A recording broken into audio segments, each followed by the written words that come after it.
Well, the whiplash continues on Wall Street. Dow futures are seeing red this morning after yesterday's big rally. One of the companies leading the decline this morning is Snap, the parent company of Snapchat.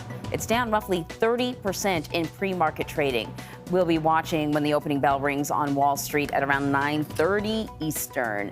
And workers at a division of Activision have voted to create the first union at a major U.S. gaming company. The union will cover 28 quality assurance workers at Raven Software, a subsidiary of the video game giant.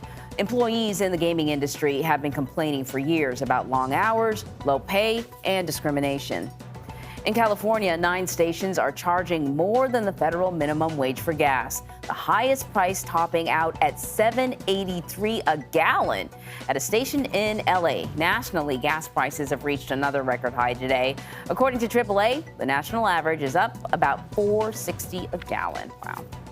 Well, the Federal Reserve has shared findings from its annual survey revealing how Americans say that they're faring in the economy. It was conducted, though, at the end of 2021. That's important. Most Americans surveyed said that they're either doing okay or living comfortably financially, but they didn't express much confidence in the overall economy. Only 24% thought U.S. economic conditions were at least good. So here with more on that report is CBS News reporter Sarah Ewall-Wice. Thanks for joining us. And I think that last portion, that 24%, really says a lot about, I guess, it was almost like a premonition of things to come, right? Because this survey was they were talking to people at the end of last year where things seemed a little more rosy. Over 3/4 of adults surveyed say that they're either doing okay or living comfortably financially. This is a self-reported survey. So what makes someone qualify for one of those categories?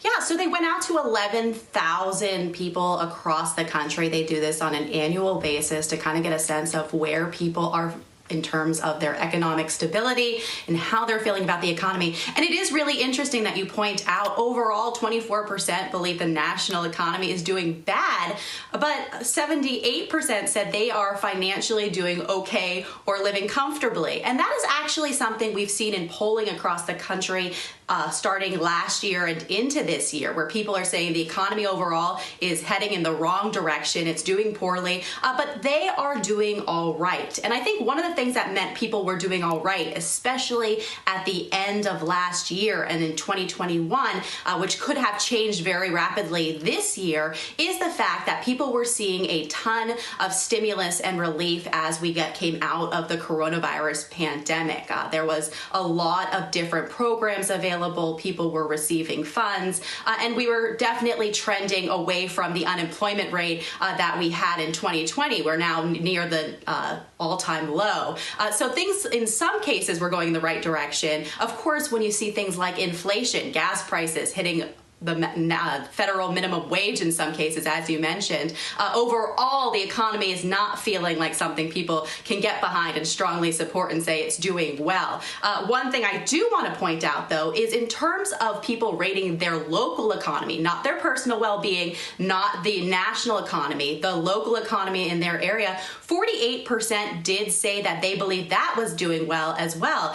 So there's kind of a different layer here as you go from national to local to personal. And that is different and diverges across the board. Yeah, I think that's really interesting, because it's not just a survey about how are you doing, but it's a survey about how are you feeling. Nationally, it's how do you feel like this is a strong economy versus are you paying your bills? Are you balancing your budget? So the survey was conducted at the end of 2021. And I got to say, man, it's only been a few months. Like, what are we, almost a half a year into 2022? A lot has changed. What are some of those things?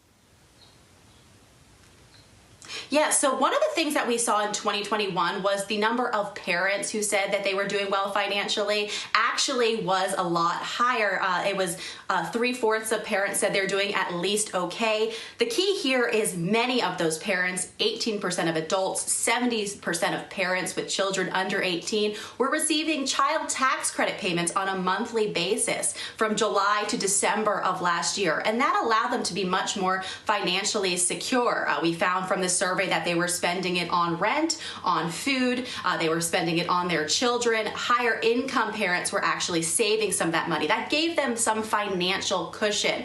As you and I both know, those payments ended in December. Congress and Democrats were unable to extend them. So that is one thing where we could see challenges moving forward. In fact, we have seen that food insufficiency among parents, the tracking of that number, that actually ticked up after those payments have ended. So that is one thing that we did see. Another thing that stood out to me is in 2021, the number of people who said they would be able to afford a $400 emergency and pay that in cash was actually the highest level it has ever been in this survey since it started in 2013. And so that number shows that more people had money in the bank account.